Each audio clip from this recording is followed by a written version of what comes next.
Hello and welcome to It's a Wrap. Kim Yutani and I, Tabitha Jackson, have made it to the end of our first festival together. I would say somewhat the worse for wear, although Kim looks elegant and composed as always. How are you feeling this morning, Kim? I'm a wreck.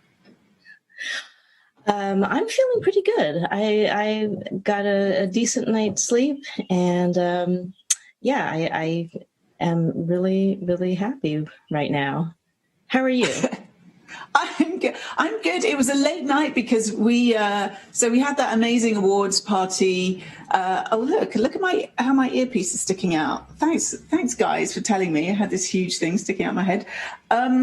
We had the awards show, and then I went I went and celebrated with the incredible Coda gang, and then I did a Q&A. It was the last Q&A of the festival, and bless him, Edgar Wright, director of the Sparks Brothers, got up at 5 a.m. in the UK to come and join us for a Q&A. So I am a little, and then New Frontier, Amsterdam, we'll talk about that shortly. I'm a little worse for wear. And I also, as well as putting in my earpiece without looking at it, I put my lipstick on without using a mirror. So just apologies for the general distress of my... You look great as always, Tabitha. Well, Kim, you're supportive as always. Kim Yutani, I just found this bottle of champagne. It's not even mine. I hope KJ will forgive me. I just found it in her kitchen. I wanted to toast you and our extraordinary programming team and the whole team that put together this festival, that got us through in the face of ridiculous obstacles. So even though what time is it now? Eastern time, it's 11 o'clock in the morning. What time is it where you are? It's 8 a.m. 8 a.m. All right. I'm gonna try and stick my earpiece in and open a bottle of champagne at the same time to toast us. Okay, 3, 2, 1. Oh yeah. Congratulations and thank you for getting this amazing program together, Kim. And we made it. So and congrats on your first year as Fest director. Bless you're not you. Cheering, I can tell. Oh, you are so lovely. All right.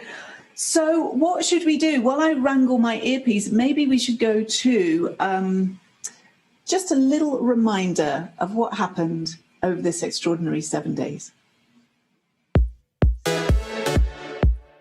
Rich storytelling to solve problems. I mean, I was a skinny kid who saw the moon landing and said, I can't do that.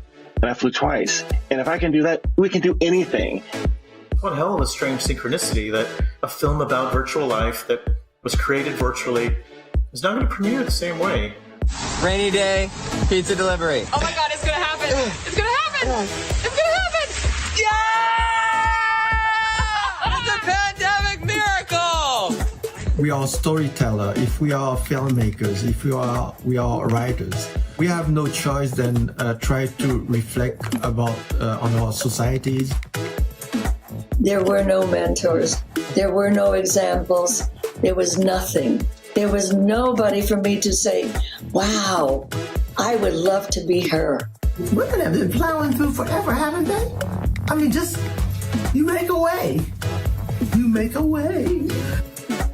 I just believe there's something better waiting for us. There's a whole catalog of films and stories waiting to be told.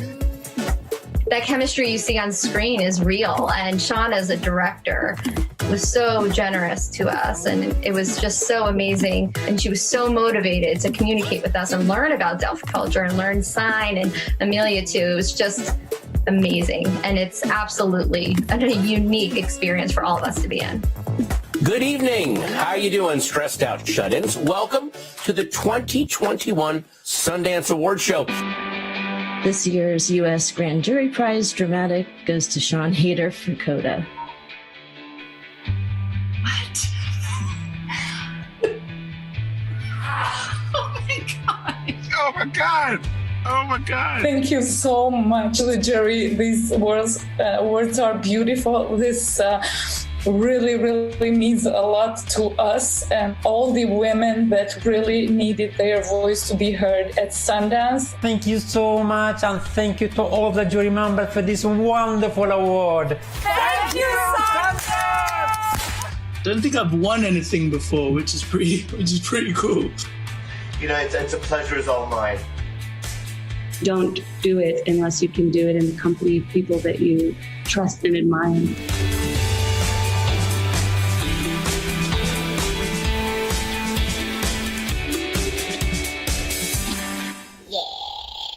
Ehrlich, what did Ehrlich think of it?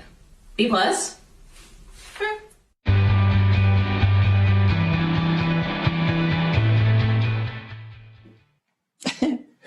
That was there's those nice little touches. I love I love so much of that.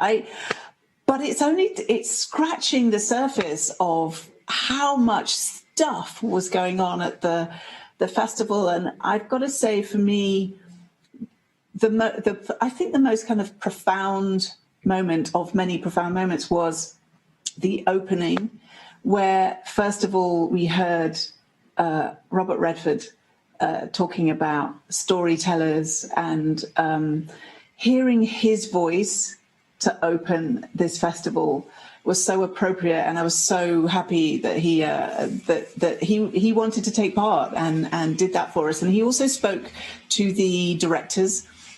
We normally have a director's brunch up at the resort, and Bob wanted to make sure that he was speaking directly to the artists in the festival, so he also did something there. And it's just wonderful to still have him.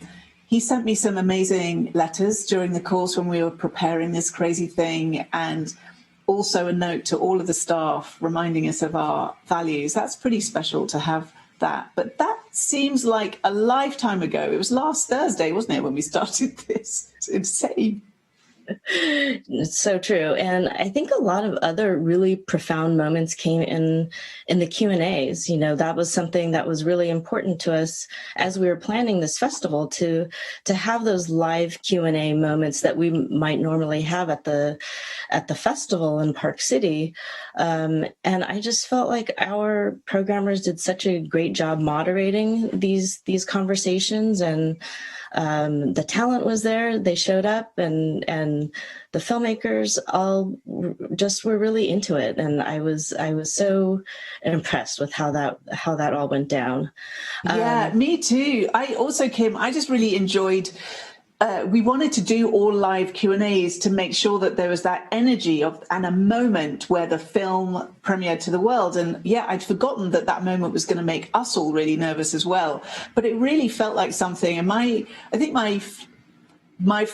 the most memorable ones for me were the Life in a Day Q&A, where we had like 14 contributors from all over the world, and a Russian translator and a Spanish translator, all meeting for the first time through this Zoom architecture. And then my other one was Mass, because just before we went live for the Q&A, it was hysterical in the back room. It was Ann Dowd's birthday. She and Martha Plimpton and Reed Birney and Jason Isaacs just have this incredibly funny relationship. And Ann Dowd could not find the mute button or how to undo her video. And it was super hysteria until a second before we went into the Q&A. And then they were wonderful, and there were tears. What was your high spot of Q&As? I mean, I think I have to say the Coda opening day one Q&A was pretty amazing. You know, it was a lot to wrangle, just because there were ASL translators on board, and it was. And there was just a lot of opening night nerves too, but yeah, it was a great way to crack open this festival. And and I learned when I went to the Coda after party, I learned properly how to do the Sundance in ASL, which is the whatever your dominant hand is. It can be either hand doing the sun, and then the dance. You hide your thumb and you use your four fingers to dance. So that's Sundance. I love ASL. So where did you tell us some of the other big moments? A lot happened. What were some of the other big moments for you? I think just being able to connect with people. This is usually the first big festival of the year, and to be able to be with our community and to talk to people and catch up on gossip, and that's such an essential part of our festival, and coming together as a community. And one of the ways I feel like we were able to do that was through our New Frontier platform, developed by our amazing colleague Shari Freelo and her team. I spent a lot more time there than I thought I would, just because I wanted to see people and I wanted to chat. How about you? Yeah, it was so I was raving about it before the festival happened, but had no idea. So yeah, Shari, we had talked really early on about how do you make the audience feel the presence of the rest of the audience, feel the presence of the community in this virtual space. So Shari and I talked about my obsession with telescopes and multiple perspectives and space. And Shari conceived this spaceship for New Frontier this year, built up next to the International Space Station. So you're teleported up into the New Frontier spaceship, and you look down on the Earth and you look out of the windows and see the International Space Station. And there's incredible work in there. I really loved Sam Green's Seven Sounds, a beautiful, transcendent piece. But in the gallery, so as well as all the film parties, so every feature film had a film party, and people would go over there and talk about it. And it became a really social space because we were in avatars. It's still open, by the way. It's open for another day. If anyone hasn't been there, you should make sure to get over there. If you've got a pass, you can get in there.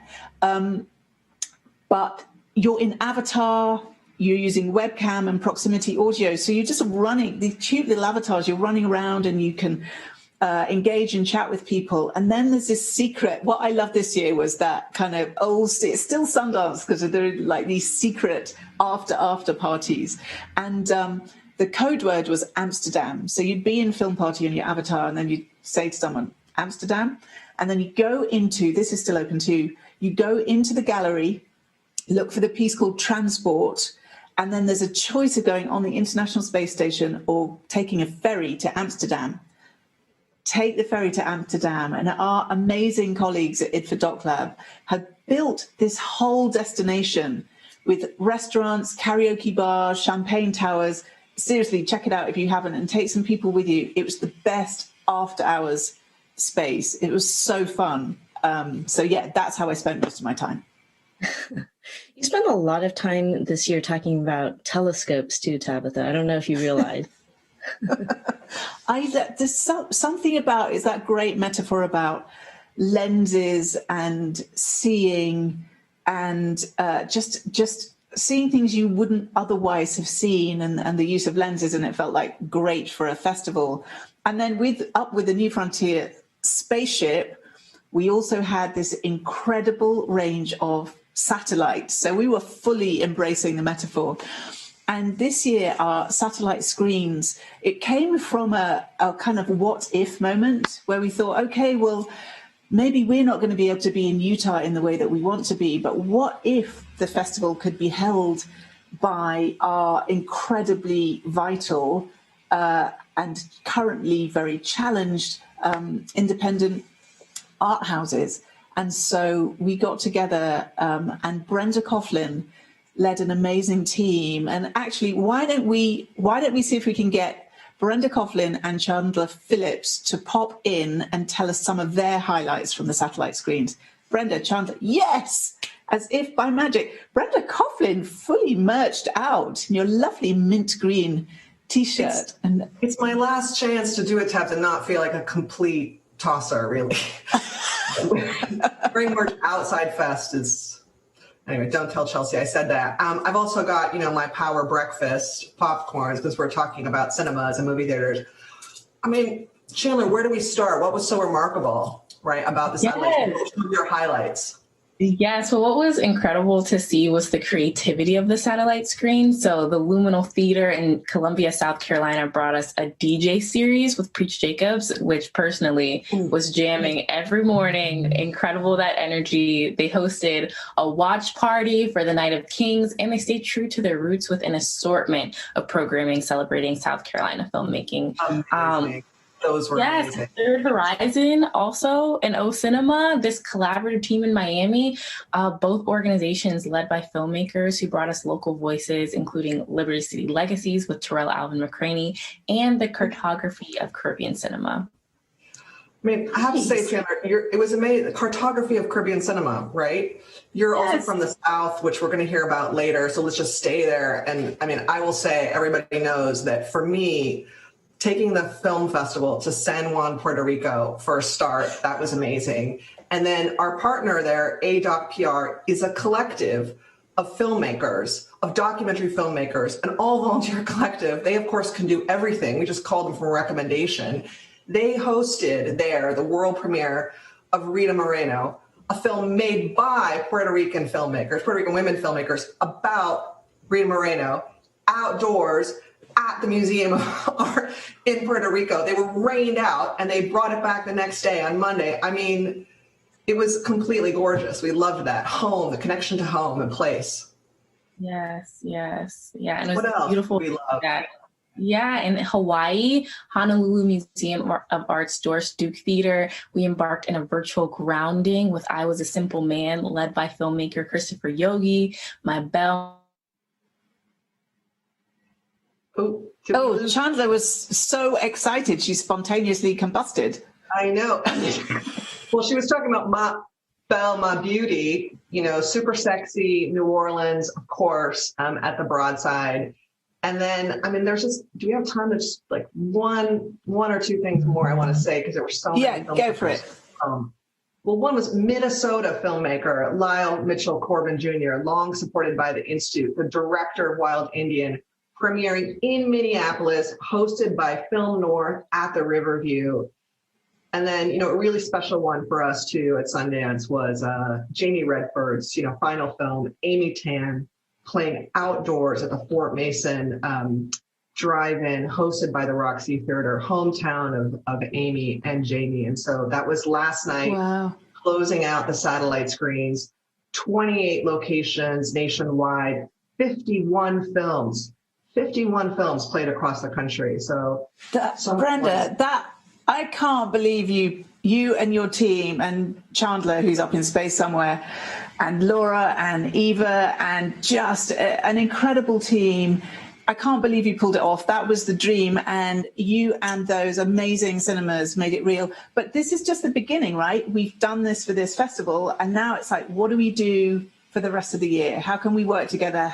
Can we bring more satellites into this great network? But for now, Brenda Coughlin. But I have a nap, boss, first, and then I'll go send you a bloody memo about it.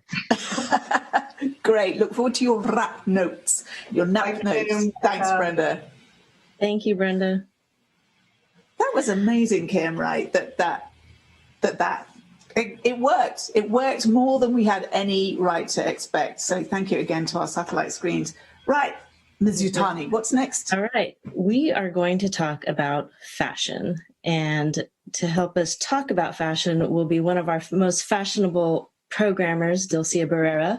But first, we're going to go to one of your favorite TikTok pieces of this season. Let's see it. I had so many cute outfits planned for this year that I couldn't wear. So I just wanted to show you. See this? I love it. I couldn't wear it. Love it. Couldn't wear it. Then there's this. Love it. Couldn't wear it. Love it. Couldn't wear it. And this was supposed to be my cute costume, but no. Wait. I love that so much. Hello, Dilcia. How are you? Great. I love that TikTok because I did the opposite. I wore it all.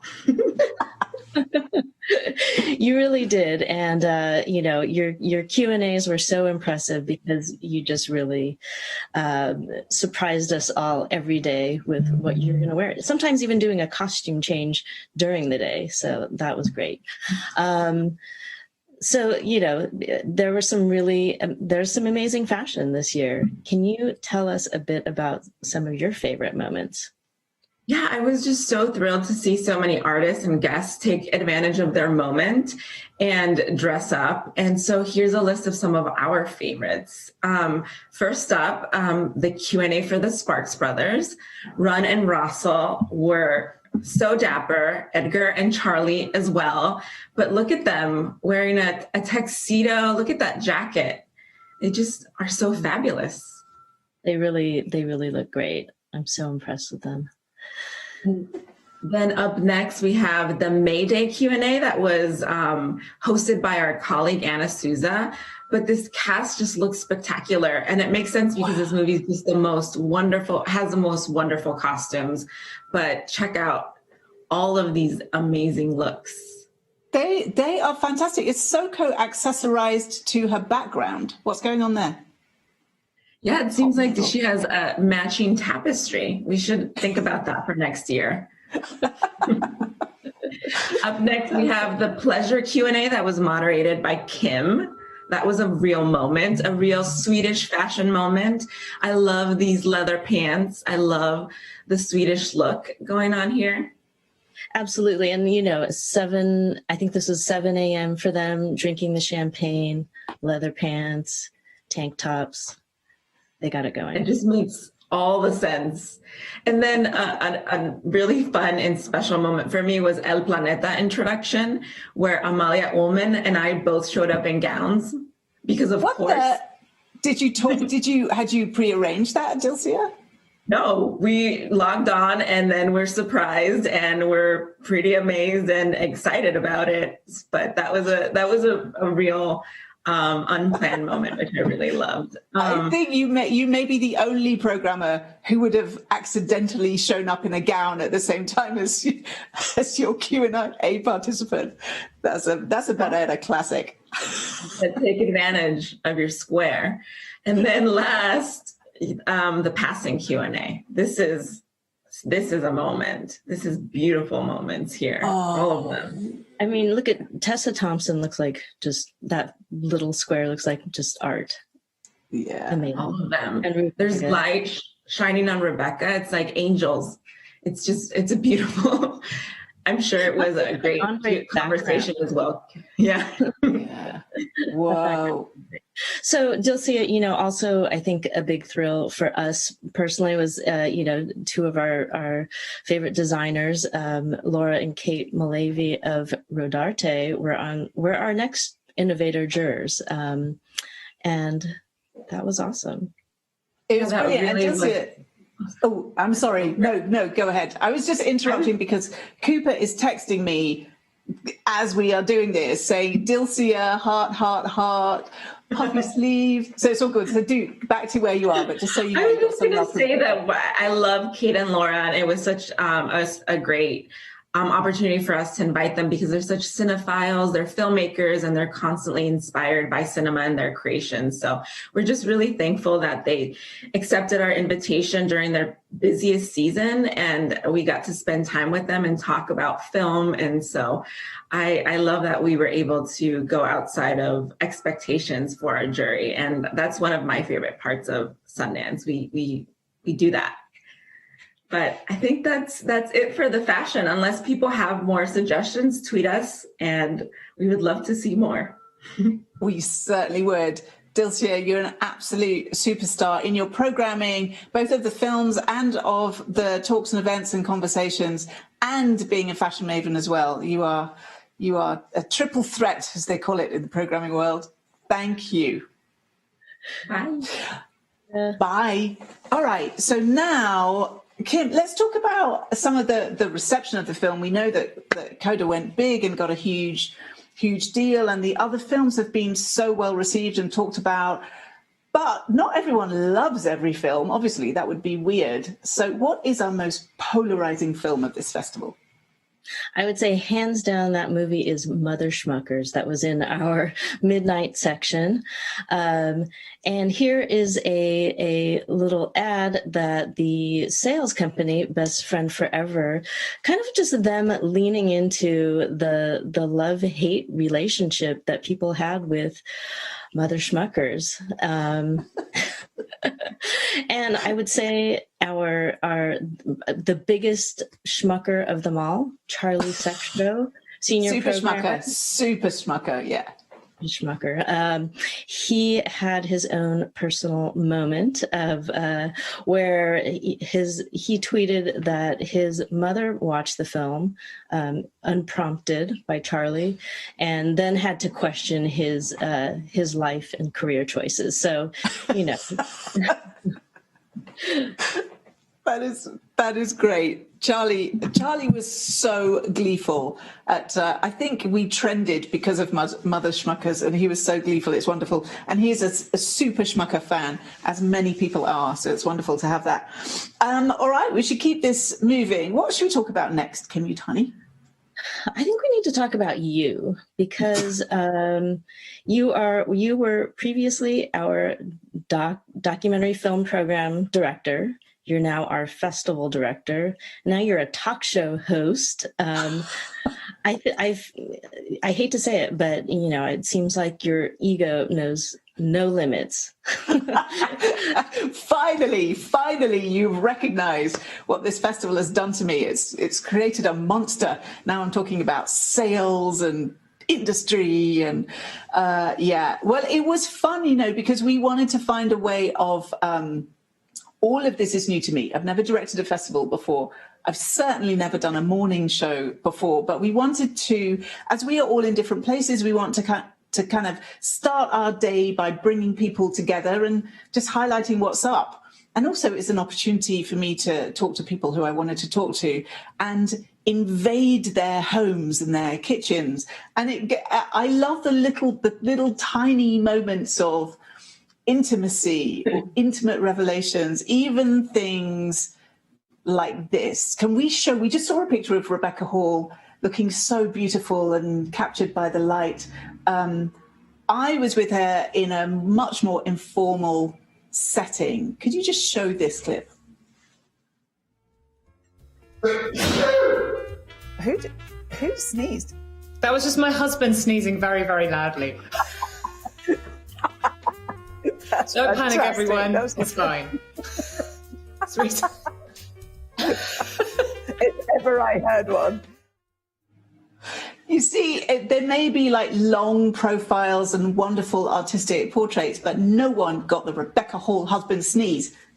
That was Sundance Daily's exclusive. Absolutely. And you talked to her about her painting too. This beautiful painting she did of cats. I would love for her to paint my cats. I was just a little too shy to bring that up on her world premiere day. But, you know, I think just remind us, because your cats may be watching. Just if you want to do a shout out to remind us of their names, Kim. Andrew and Mountbatten. They were just in the room. They were going after the flowers behind me, but I think they exhausted themselves. All right, fantastic. What else do you have? We talked about, I know. I loved it when I was talking to Sparks, Ron and Russell Mael. Also, we saw them earlier in their dapperness. The director of that, Edgar Wright, I asked him, we were just larking about, and I asked him, didn't know what I was going to say. Well, firstly, I asked Ron what was the strangest thing a fan had ever given me, and given him, and his answer was herpes.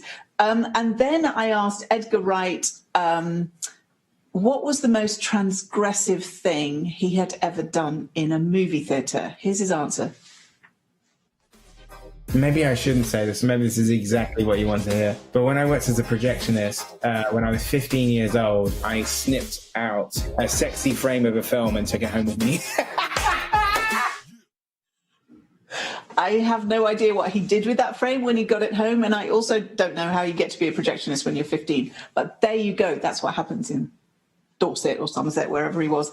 But Rebecca Hall, Edgar Wright, we did have our very own superstar. And so, you know, he ran this festival for so many years, but he missed his true calling, I think.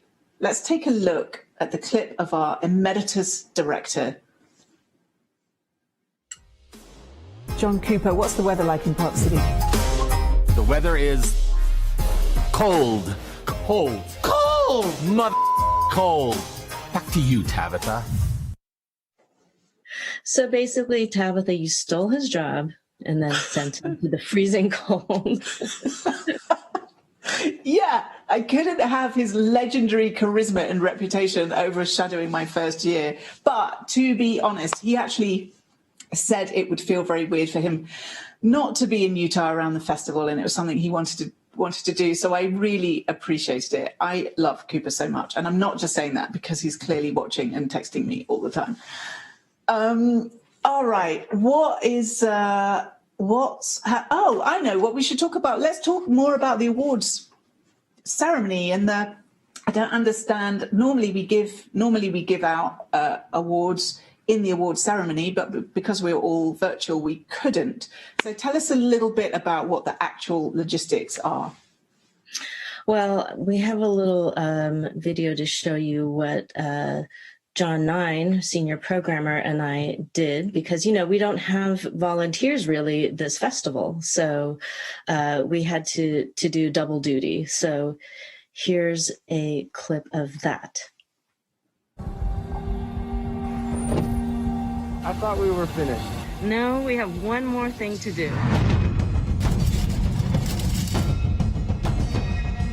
I have them in the trunk, and I have my list. Right behind you.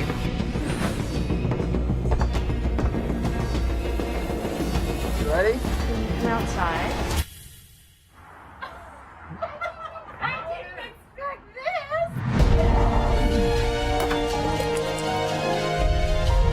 Where are we going? We're gonna have to get more gas.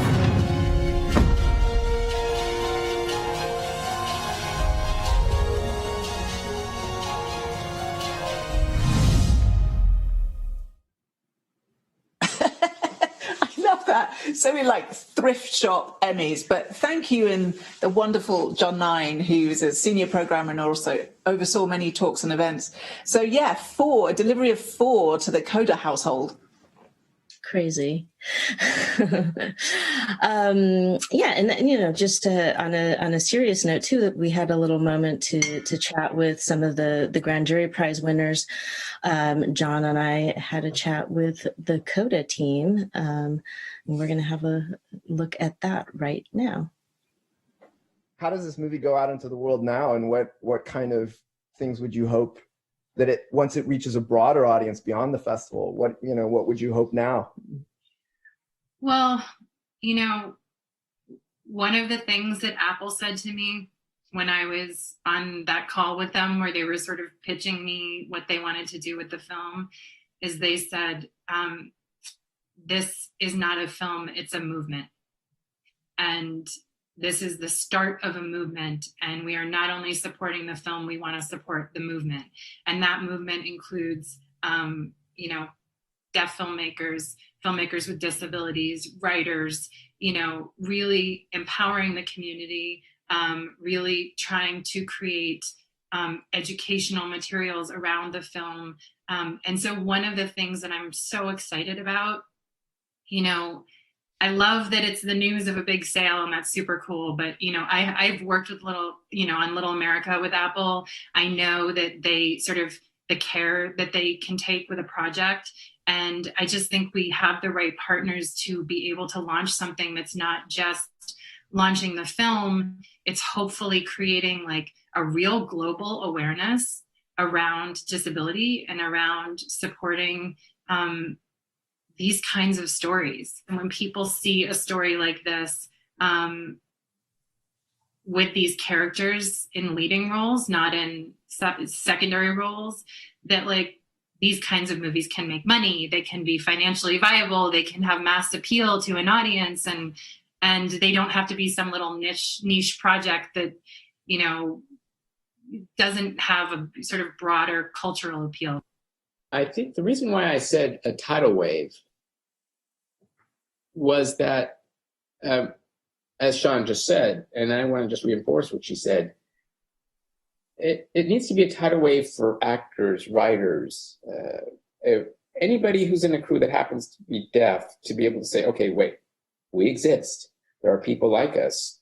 And not only for Hollywood. I mean, of course, we're talking about Hollywood here, but on top of that, if we're talking about children in schools who may not have the appropriate education, people who are deaf or trying to get a job, any sort of job, whatever it may be, this film is but one facet. Or, you know, for example, we're talking about a fishing family. I mean, they're deaf people. They can fish. Somebody who might be a fisherman might think, oh, wait, I could hire a fisherman. I mean, I think the impact goes beyond Hollywood. It goes beyond. It's for everybody. In addition, I don't want to forget CODAs themselves. And I'm so excited to begin a healthy conversation about CODAs and their role in our lives. I mean, it's the whole picture here. I mean, we just want to just break barriers, wake up people, and so much to talk about, so much to do, so much to create, so much to give, so much to accept, and so much to collaborate with.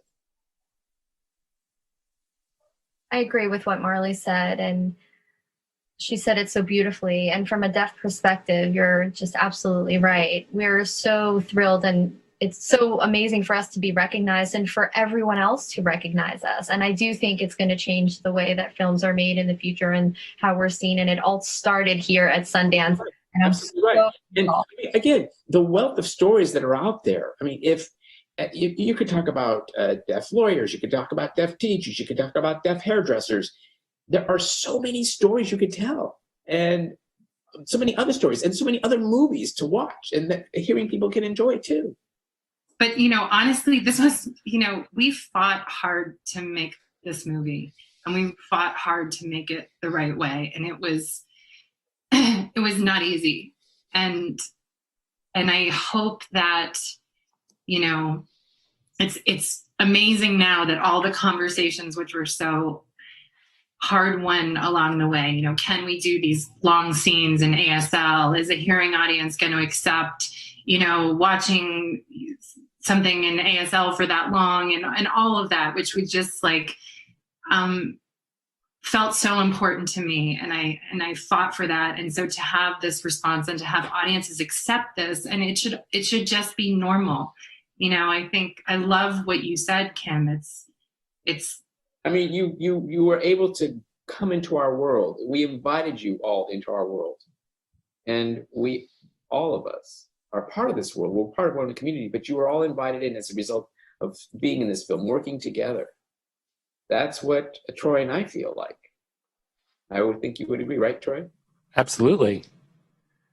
It's just, yeah, you said it very well. Sometimes, you know, we feel like we're a part of a minority. Our culture's different. A lot of people overlook us.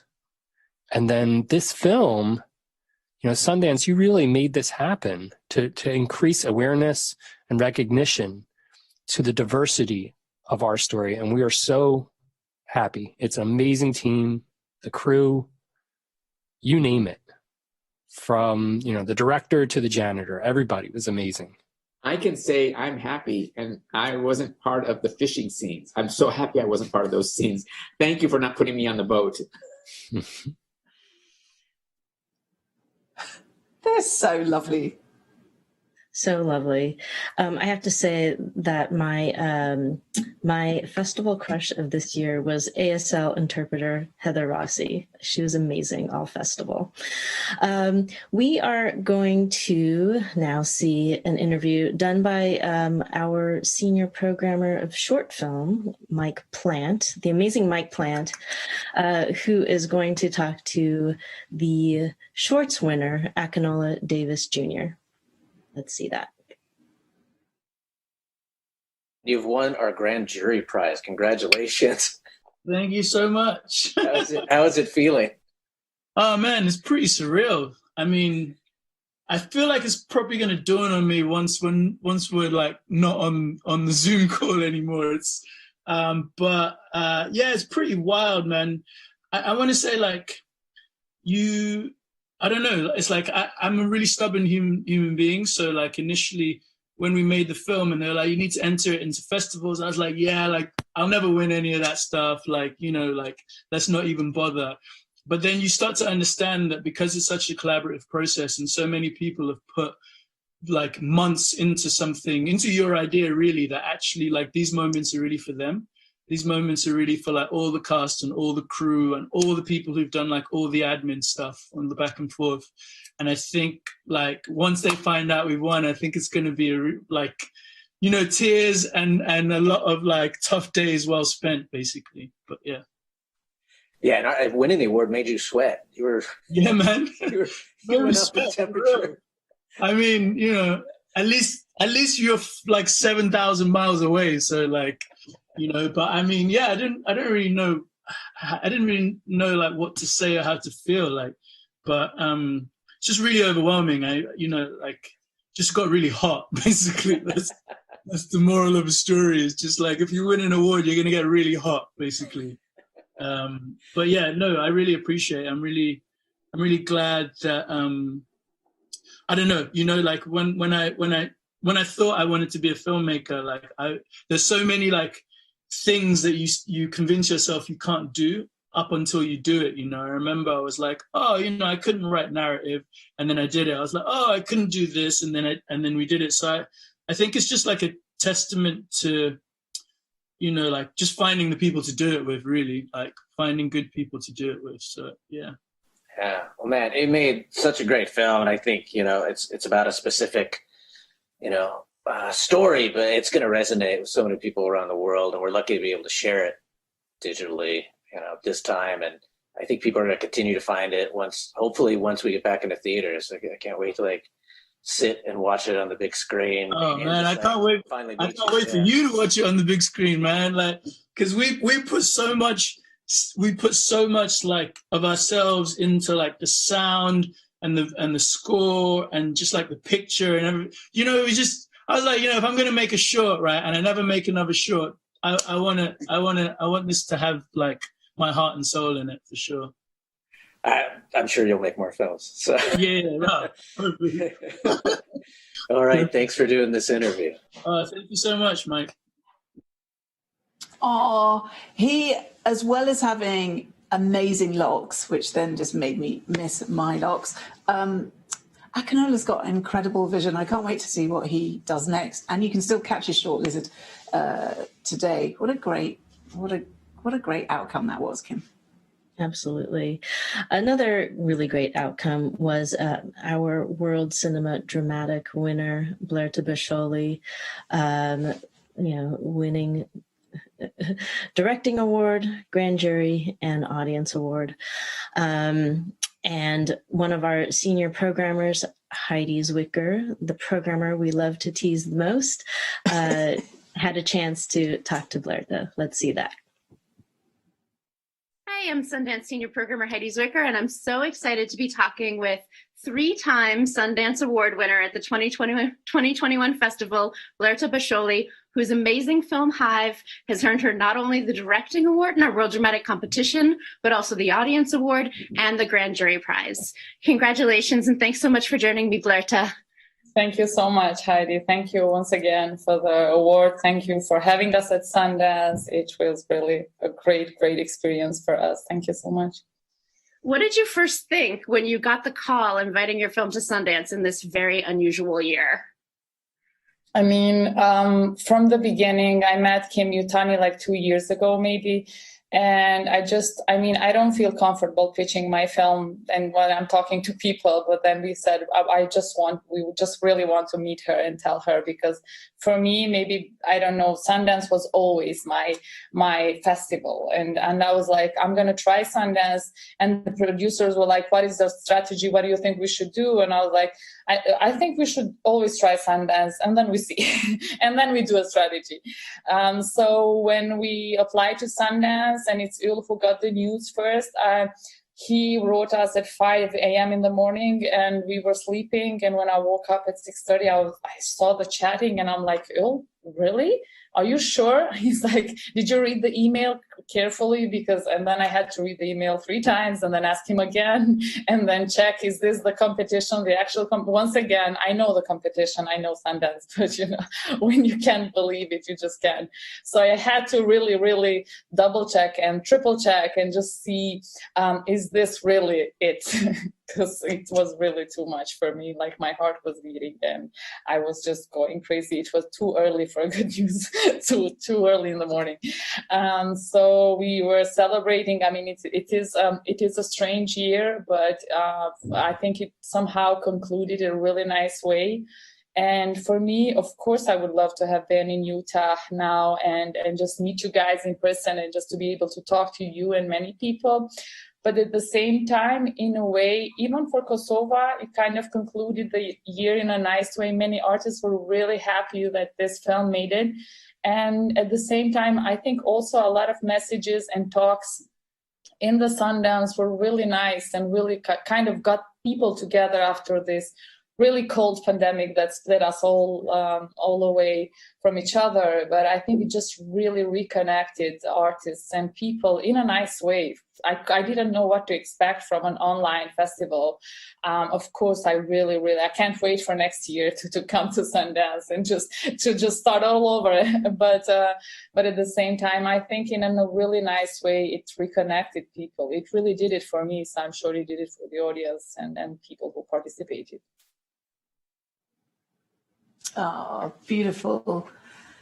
It's it reminds me a little bit of when Honeyland just burst out and everybody embraced it, and I think Hive, well, I mean, it certainly happened at Sundance. Hive is such a wonderfully powerful, resonant, human and also political film with a small p. I just think that's fantastic. So it's really great, seeing all the films have been incredible, just seeing that we were able to help these films meet audiences. And but it made me think, as Blerta talked there about, we're still in a pandemic and there has been so much loss, but this work now, it is made and it is seen, so it will endure in some way. And it made me reflect on just the loss that is still with us. I think of even during the festival, I think the loss of Cicely Tyson, what an extraordinary woman, and her work will endure.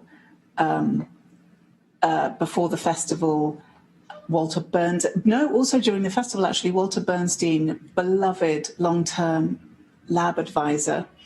Walter passed, but his work will endure, and the effect that he has had on so many filmmakers and so much of the audience as well. Lynn Shelton, Lynn's passing was shocking. Her work will endure, and the relationships that she made that were so powerful. And even, last night, as Brenda said, the wonderful Amy Tan documentary premiered last night, world premiered. That was directed by Jamie Redford, and that was his last film. And we all felt Jamie's loss so deeply and felt very privileged to have his work in our festival this year. So, thinking about transience, thinking about the ephemeral nature of things, I jotted down a few thoughts, and we're wrapping up our show. It's a live show. We talk for too long, but these things need to be saying, and we need to make sense of this festival that just happened. So forgive me if I refer to my notes, but a festival is a gathering, a conversation, a celebration contained within a moment. It is ephemeral. That's part of the magic of Sundance. Storytellers have gathered around the fire since the dawn of time. There's light, there's heat, there's meaning making. And in a way, that's what just happened at our festival. But after 7 days, it's time to let go, to send each other on our way, carrying the stories we told around that fire, the warmth of this community, and the embers of new ideas burning within us. And so, my friends, it's time. Enjoy this day of award-winning films. And as you return to your lives, I hope you'll carry something with you. Maybe even a spark, a glimmer of fiercely concentrated creative energy with the power to ignite and illuminate. So now, as they helped us open the festival, to help Kim and I say goodbye until next year, please welcome our friends, Red Spirit from the Ute Tribal Nation. Hello, I want to thank you for inviting us. This is our land here, and we want to say T'leak to you people. I hope you had a great Sundance Film Festival. We call upon our elders to say a few words. We look to their words, the words of many things through stories they tell us. Today I've asked my uncle, Mr. Lorenzo Root, to say these things, the connection between ourselves, the land, and this earth. Hey, ako. That nail at what no alter and no chin no me be. Men go no. That nail at kanina nam to guide to the ace make. Mother Tabach Mama, mother's new art could trace make that ace mova make. Two banana, mother's new art could trace make that nail at make movat but the guy make. Bird get to the men go to make no art make. Mugo now them no art could trace mother's got make. But that nail at make. The we would the ace egg. What a my guy make well make bird cow walk ro. Make it. What a